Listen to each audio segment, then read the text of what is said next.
Welcome to On The Prowl, Panthers Trade Week, episode 28, with very special guest Colby Guy. Colby, how are you today? Doing great. How are you doing, man? I'm doing pretty well. As I said when you first signed on, one of the most interesting weeks in Panthers history. And I'm just going to kind of start off with, and it was ironic because I think it was sometime Friday afternoon. You tweeted about 2:30, saying everything seems quiet, and we're kind of like where we're at. And then I asked, do you think the Panthers did enough? And you replied back, yeah, because the real obvious glaring hole was filled with Seth Jones. I mean, it seemed like that was a no-brainer, and everything else that Zito did filled some gaps as well, and we were kind of good to go. And then all of a sudden, it just it just exploded after that with everything about Marchand. I mean, I first saw it and I'm like, what? I'm like, what's going on here? And then next thing you know, it's the real deal. Did it take you as much by surprise as it did me? Yeah, I mean, it was a whole last minute deal. I mean, none of us really saw it coming until right about 3 o'clock when we thought everything was done. But I mean, the thing with that was that the Panthers were the only team Brad Marchand was willing to go to. He had a no move clause, and this really came at the buzzer when the Bruins were just not able to get a contract extension done for him. So the Panthers now getting another forward to load up that forward group, and now they're just looking like one of the most dangerous teams in the league. And it's just because they're this destination franchise that everyone wants to go to. Yeah, you're exactly right. You nailed that. And I did read, this is where the only place he wanted to go to was here. One of the things I read last night and overnight, apparently Boston media reported, and I don't know if you saw any of this, that his injury is more severe than has been everybody's been led to believe, and it was a concussion, is what they're saying, and that it could keep him out even longer than the playoffs this year. Did you hear anything about that? I haven't heard anything about that. I mean, when we've talked to Paul Maurice and Bill Zito, they rule him as week to week, or Bill Zito said that he'll miss a couple of weeks. But also, both of those things came before the Panthers team doctors could look at him. So we're going to see in the coming days what exactly they can come up with here, and then we'll go from there. Yeah, and that's kind of what I thought, that they would have to take a look and see where things are with him and do a physical on him, because obviously I know there's been instances before. It escapes me the last time in the NHL, but I know in the major leagues, Major League Baseball, that a couple of trades got canceled because the athletes failed the physical. So we'll kind of see. We'll see how that ends up playing out. But one of the things that I want to talk about, a couple other trade pieces here. But before we get to that, the game against Columbus the other night, I had to say, and I don't know if Goldie said it or Randy said it or Jobo, but if they play like that the rest of the year and through the playoffs, they're going to be unbeatable. I mean, they just completely shut Columbus down that night when they came in. Columbus hardly got into the zone. I mean, that score of that game was not indicative of how dominating the Panthers were that game. Yeah, I mean, it goes for the last 4 games in general. I mean, this team has allowed 1 goal in its past 4 games, and it's not really giving up a lot of quality chances. Like when you look at Vitek Vanecek, he had the biggest smile on his face after that Sabres game because he spent the entire year getting swaths and swaths of rush chances against playing for the Sharks. Meanwhile, you can just sit back there and play his game and not have to worry about making too many crazy saves when you're playing it behind the Panthers. So, I mean, I could tell the Panthers were on the money just from the way Vitek Vanecek was post game, because he's probably never been happier in his life. Yeah, Um, but yeah, they've just been playing that style of game where they're closing in on those passing lanes. They're on the puck, heavy on the forecheck, and they're doing this without Matthew Tkachuk, who yeah. pressures the forecheck really well and he drives that. And you're also going to be adding Brad Marchand, who does the same stuff. And this team has won 6 straight. They've won 11 of their last 13 or something like that. it's ridiculous. It really is, and I was going to talk about Vanecek, and I made the comment out on Twitter. I said, he must be like a kid in a candy store because he finally has a defense in front of him. Pretty much, I'll kind of go back to when he played for New Jersey. He had 30 wins that one year when he played for the Devils last, and of course, New Jersey, at that time they were still kind of known for a tight, suffocating defense, and kind of like the same thing for the Panthers. So he must be so happy that we got him. And again, one of the things that I kind of want to touch on too, Strum was great last night. You watched him in the faceoff circle. I think he was like 70% last night when he was in the faceoff circle. And Zito touched on it during his press conference the other day. And I think, this is something that kind of goes that people need to realize. While we all give Bill Zito credit, and he deserves the credit, a lot of that hard work comes from the scouting staff and from when they have those meetings. And remember, he talked about how it could get really loud and boisterous in there, but it's all good. And I think that's a point a lot of people overlook is Zito gets this information. I mean, Zito makes these decisions, but it's not done in a vacuum. I mean, he gets information from his scouts. I thought that was fantastic hearing that from him. Yeah, I mean, the Panthers have one of the biggest front offices in the league. Like, they have 4 former GMs behind Bill Zito as assistant general managers, and then you have another guy who's probably going to be a general manager at some point in his career, and Brett Peterson. But, yeah, you have so many minds that have a lot to say in that room. And that's how they find these guys. It's hard to project where Florida's going to go. There's so many guys in that room who have watched the film, looked at these guys. They've been around for quite a long time, and they have an immediate read on whoever they want and who fits. And Nico Strum is another one of those guys that they really found that looked really good. Because I mean, watching him in his debut, he was really good in the faceoff circle, just like his billing was, and he also really fits the scheme that the Panthers have on the penalty kill.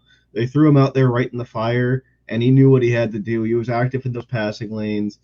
He really wins those puck battles along the wall, and he was an immediate fit too. I mean, it was watching Kevin Stenlund again, pretty much. Yeah, it was. It was like a repeat of him. He just and again it's like that when you do your homework, you usually get rewarded for it. And obviously, like you said, that staff, 4 former GMs, the scouting department, everybody, they hash this out. And and I put a post up there on Friday, and it really kind of I think encapsulates a lot of what what we went on here. And I want to go ahead and share that right now because I think it's a lot of people, obviously, the big talk was Rantanen. Okay. Everybody said, everybody wanted to get Rantanen. And I put out there, and this was on March the 6th. I said, Bill Zito's going to pull off a deal no one was expecting, yet will help the Panthers immensely without breaking the bank. Okay. And that's exactly what he did with Marchand. I mean, giving up draft picks for him because everybody's saying, oh no, Bennett's gone or Mackey's gone. And no, it was just a draft pick for that. I mean, it was like, somebody posted, Zito should get 5 to 10 for armed robbery because that seems like that's what it was. Yeah, I mean, I was looking at my Twitter replies during all of this, and there were people who thought it was going to be Anton Lundell or Mackie Samoskevich, and it's like, as great as Brad Marchand has been, he is injured and he's 36 years old and he's on the last year of his contract. So, I mean, I think the return that the Bruins got is about right, all things considered, especially considering he's dealing with an injury right now that is going to keep him out a couple of weeks. The condition on the pick is right because if he misses playoff time, then you're going to want to have the second rather than the first go to Boston if you're Florida. So I think they did some clean business here, considering everything that's on the table here. Because I mean, Brad Marchand, if he's healthy, can do a lot for the Panthers, and he still has a lot in the tank, as Bill Zito said. But at the same time, you're acquiring a guy who's injured right now, and you're going to be missing at least 5 NHL games out of him after this trade deadline. So you're gonna want to have something. You're not gonna want to ship off anything significant for that. And the Bruins knew that they were going to get a lot of assets from any other team, and also Brad Marchand just didn't want to play for any other team. Yeah, exactly. And I think you brought up a good point about that, because he really honed in on, he only wanted to come to the Panthers. That was it. And I've read that from several sources out there. That's where he wanted to go. So, if this is his last swing at it, what a better way to do it than to go out with the Panthers. Now, I'm going to ask the $60,000 question here is, with all that's been said and done after, we start out with Seth Jones, and we end up with Brad Marchand and Nico Strum and Vanecek. Have the Panthers improved their positioning for the playoffs with all that? Absolutely. I mean, like I said when you asked me that before the Marchand trade, I mean, Seth Jones fills in the biggest hole this team had, because, I mean, Dmitry Kulikov has been great all year, but you can't play that guy second pairing minutes and run him into the ground like that. Granted, he's been doing a great job at it, but now that Dmitry Kulikov's your third pairing defenseman, that's amazing. That's a spot where you want him, and that Schmidt-Kulikov pairing is going to be a very good third pair.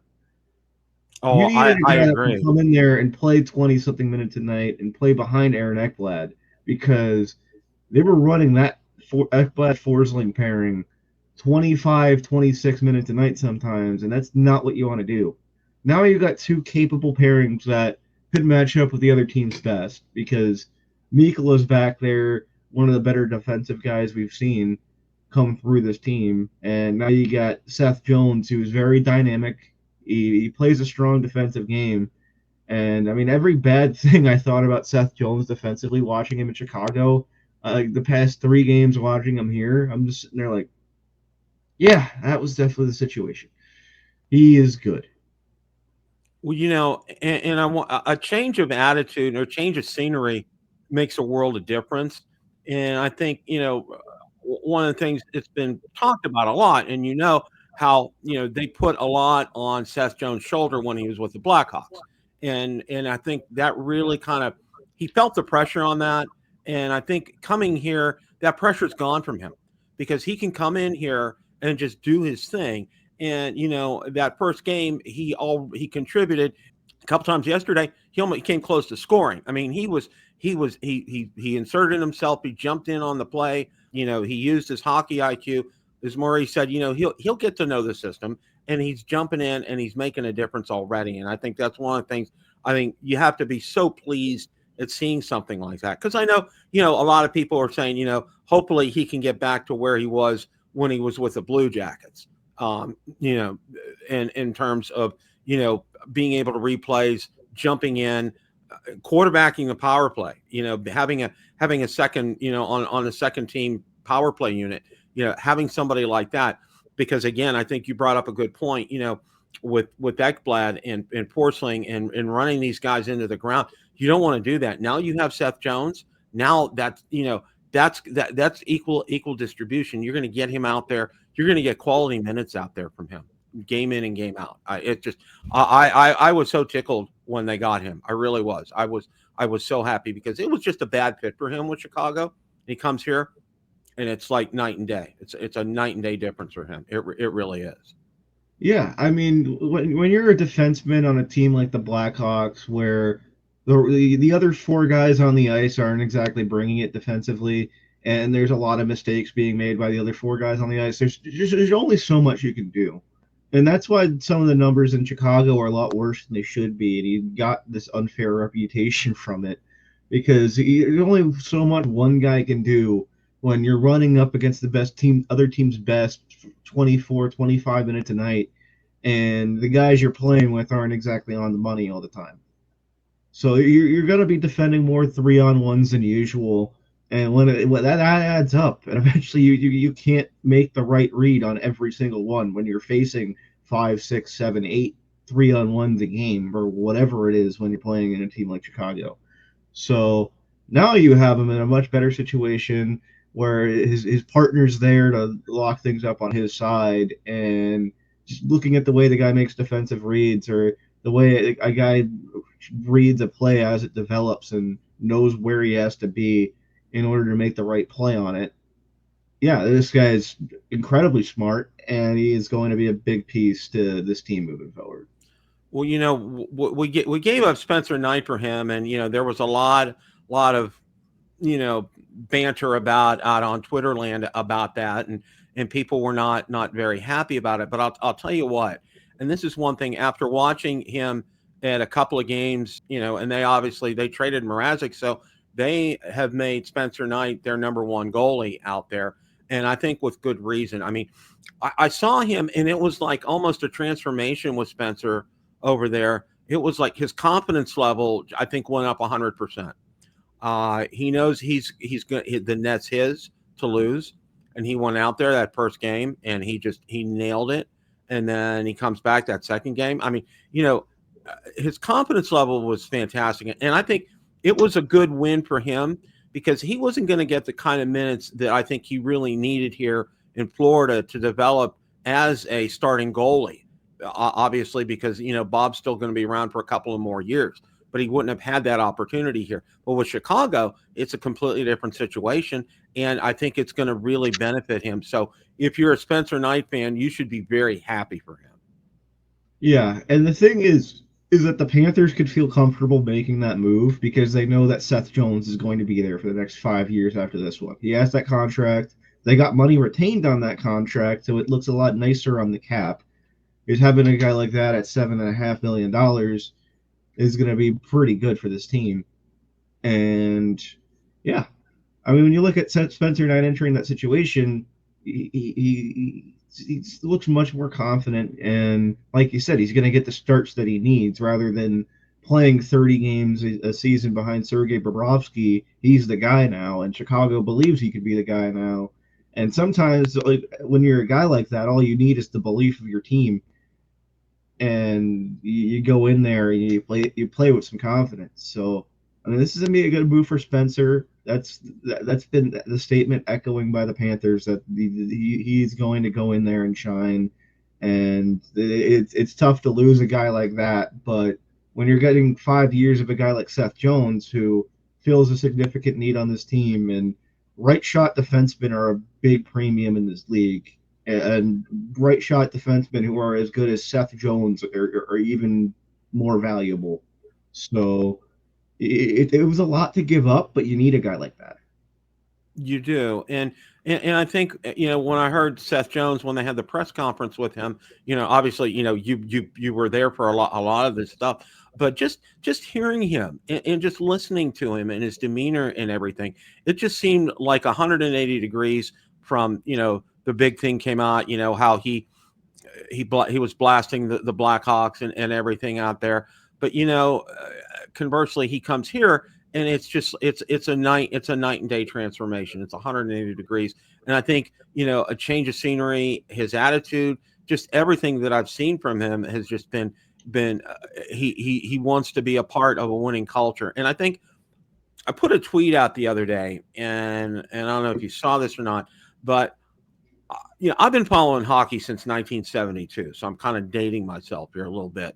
But rarely has there been an organization who has it all together. And when I'm talking all together, I'm talking about from ownership to general managers to players to coaches to the front office staff, to even I'll even go with broadcasting as well too.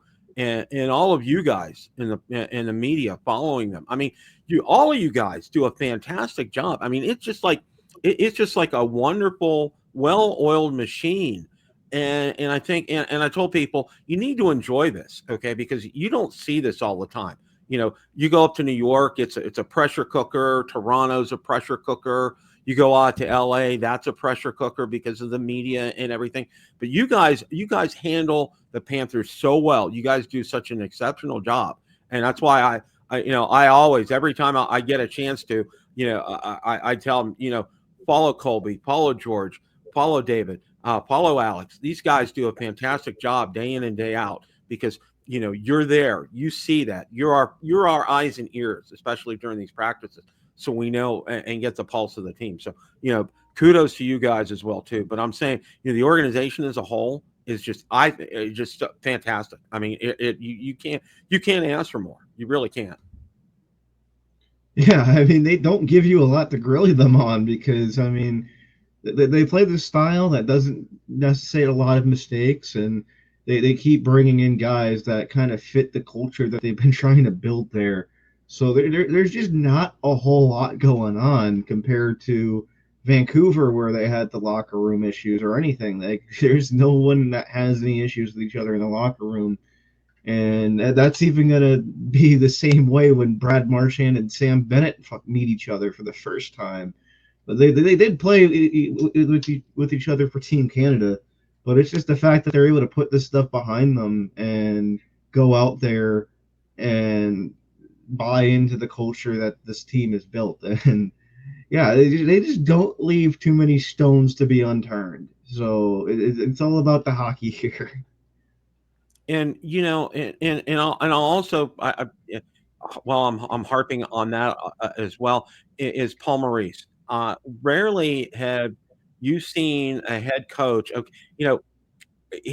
call him Mr. Calm, Cool, and Collected. All right, because I mean, when he was down, you had no idea last year when he was up 3-0 in the finals with the Panthers, and then they lost 3 in a row coming into Game 7. You would have no idea looking at him, talking to him. I mean, he just exudes such confidence. And one of the things that I tell people is this: if Paul Maurice is concerned, you should be concerned. If he's not concerned, don't be concerned.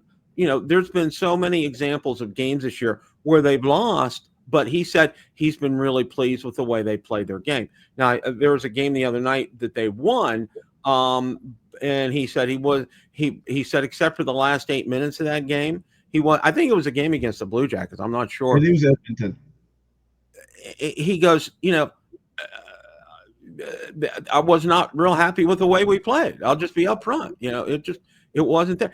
And that's something coming from him. And I always eat up when you guys get a chance to go in there and talk to him. Whether it's during a practice or after the game, and just hearing his reactions and thoughts and things. It's just the way he works. I just absolutely love it. And one of the things the players, and I think here's the most important part, and I think you'll agree with me, the players buy into it. The players buy into him because he knows what he's doing. He's been around the game so long, and he has a system, and it's been working for the Panthers, and it's been working really well. Yeah, I mean, it's been a vision this team had ever since they brought in, and ever since Bill Zito became general manager, even just to have a team that plays that playoff style of hockey. And I mean, going back to the way he reacts to wins and losses, it's about developing that style in the regular season. It's not about winning these regular season games. Granted, you want to win most of them so you hit in the playoffs, but they take care of that. But the thing is, what you want to watch with this team is the style of play they're going in with. And if they're sticking to those principles, they're working on it, that's what he wants to see at this time of the year. And if they play like that, the wins are going to stack up. Even if there's a game or two where you really like the way you played, but a bounce went here, a bounce went there, and the other team beat you. And that was the case in the Washington game before the break.